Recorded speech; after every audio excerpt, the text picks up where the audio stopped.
Ladies and gentlemen, Daniel Farke has confirmed 2 new injuries to this already very thin Leeds United squad. Surely now we could be talking about signings. I know a few faces. Let's talk about them. Let's get into this.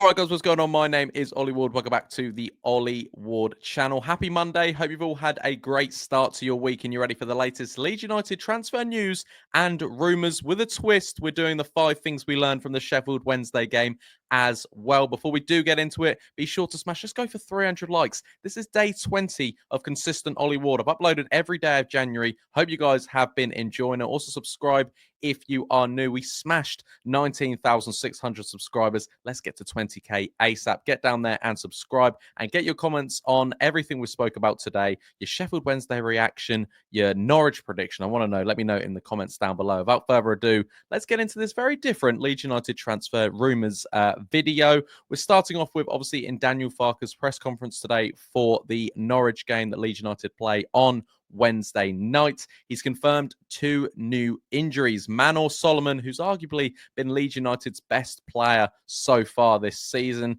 probably the best winger in the division. He's been very, very good. We have a little chat about him later when we talk about the 5 things we learned from the Sheffield Wednesday game. And also Brenden Aaronson. He hobbled off the pitch in about the 89th minute after Leeds United pretty much already secured the 3 points against Sheffield Wednesday. That's a number 10 where we're already very sort of short of options anyway. And also the left wing, we have got Ramazanu, we've got Nonto, we've got Dan James, but still 2 new fresh injuries on top of already Pascal being out, Bamford out, Vober out, and many more. It's getting a little bit worrying for Leeds United, and I've kind of narrowed it down to 3 faces I think Leeds United need to sign, because competition as well. Sheffield United are signing players, teams around us, Sunderland signing players, Burnley signing players too. And the 3 players I kind of think Leeds United need to sign if we want to be, I know we're top of the league, but if we want to just be safe and want to be careful that we're going to be okay and go up. That's what I need. We're going to start with Emi Buendia. You guys probably know this. I'm a massive fan of the Argentine. At Aston Villa, what do we know so far? Obviously, I spoke about this on Saturday, knowing that now Unai Emery has said that Emi Buendia can go out there and get some minutes. He's not complaining, but he's saying he's not going to stop him either if he does want to leave in January. Emi Buendia did say in the summer he doesn't want to drop down to the Championship, but also he needs minutes. He thought he was going to be playing a lot for Aston Villa this season, as they had Champions League football as well. He's not getting a lot of time there. They've signed Malin. They've got Morgan Rogers. He's just falling down the pecking order at Aston Villa. Why should he come to Leeds United? Well, right now, Brenden Aaronson's injured. Good timing. Come to Leeds United. He used to play with Daniel Farke as well. They got 2 promotions together. He's currently only played 80 minutes across 11 games for Aston Villa this season. Surely you want to be playing some minutes. I believe he's only 28 years old. There's still something there. I just think if you sign Emi Buendia in this division, you're comfortable. You're already, you're going up. He's absolutely fantastic. And they want to, I don't know if they want to get rid of him on a permanent. It could be a loan to buy or loan to buy option, or maybe an obligation. Who knows? But I just think Daniel Farke needs to get on the phone to get this signing done. This is one signing I've been very strong about, because Leeds United have been linked with, everyone and their dog this January transfer window. But the Emi Buendia one, we wanted him in the summer. We inquired about him in the summer. He didn't want to do it then. Why not now? Buendia, you're not playing football. We need a 10. I just think if you do sign him, you go up, and we need him now. There's, Brenden Aaronson, you don't know how long he's going to be injured for. So I just think instead of trying to put, round holes in square pegs, or square pegs in round holes, whatever the saying is, just go and sign a 10. People around us are doing it. Our promotion rivals are doing it. Why don't we do it? The second player I want to see us sign, just as backup maybe, is Andrew Omobamidele. That's the one that looks like it could get done. The Nottingham Forest defender. Again, I'm not saying splash the 10, 11 million, price tag that apparently has been put on him. I think you can do a loan to buy option. Definitely. I think that could work. Again, Daniel Farke has played with him before. He managed him. I think he gave him his debut at Norwich. He also scored against Leeds United, Omobamidele, in that game, where Joffy got the 2-1 winner that helped Leeds United stay up that season under Jesse Marsh. But similarly, he's not getting football at Nottingham Forest. There's so many in the... He didn't even make the FA Cup squad, let alone the bench. He didn't even make the squad. Surely he wants to move. Sheffield United like the look of him as well, but they seem to be pointing at players and they're signing for them. Do Leeds United have that pull? Do Leeds United want that player? Again, Ampadu's doing very well at centre-back. And again, we chat about him when we get into the 5 things we've learned. But I do still think we need a defender there. He doesn't want to get rid of James DeBayo yet because he's a bit worried about numbers. You let James DeBayo go out on loan and you bring in Omobamidele. Sheffield United just want to loan him in. Leeds United are confident of doing the loan to buy deal. So again, you get him in. With Emi Buendia, Omobamidele, and the one more that I think we need is a striker, a number 9.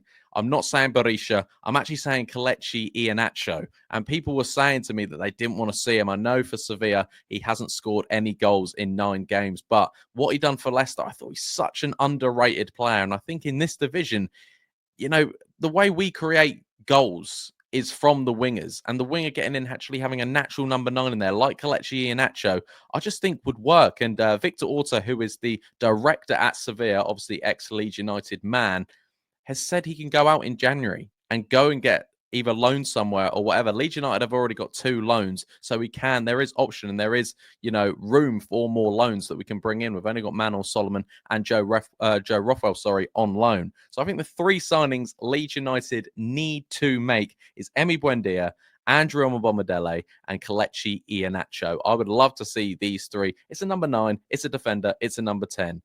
And they work. I think they do. And they're all definitely possible to work. I'm not saying we need this player and he's completely out of our, price range. I'm not saying.